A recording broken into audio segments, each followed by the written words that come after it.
Zo wiet en zo oud. Wat is dit door? Koning Lear luidt in 2003 goed 40.000 bezoekers. En wie daarmee een groot succes. De regisseur van Doe, Jostie, is nou weerom met het Vaderpaard. Een spektakelstuk waarin het Fries Hinder op Nijde Haatrol speelt. Het Friese paard is ja een vat vol poëzie en passie. Die zoveel mensen aanspreekt. En om maar gewoon bij mezelf te blijven, om te beginnen mezelf zo erg aansprak. Dat we 10 jaar geleden al tegen elkaar zeggen, dat moeten we eigenlijk nog een keer doen. We moeten nog eens een keer zoiets bijzonders te maken. Nou, dat heeft 10 jaar geduurd en nu gaat het weer gebeuren. Dat vaderpaard, dat de elkaar uit de paarden slacht. Vaderpaard is beschermd op het gedicht maar dezelfde namen van de jeder dit hier verstoorde dichter Tjebbe Hettinga.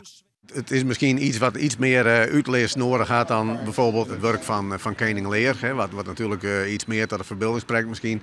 We denken toch dat Tjebbe Hettinga heel bekend is in ieder geval binnen de provincie. En we vinden het ook wel een mooie eerbetoon aan Tjebbe en aan zijn werk en ook zijn relatie met Friese Hinder.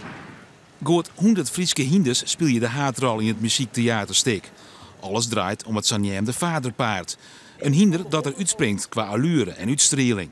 We laten eigenlijk vooral zien hoe het vaderpaard dat magische, die uitstraling krijgt en heeft. En dat ga je eigenlijk als het ware meemaken. Waarbij muziek eigenlijk ook een hele belangrijke rol speelt. Met Nienke Laverman, die ook met Tjebbe Hettinga songs heeft gemaakt. Die hier ook een belangrijke rol in gaat spelen. Verder wil Jostie nog net een soort vertellen over de vaststelling. Uit zijn dan dat er een Frieske rodeo in zit.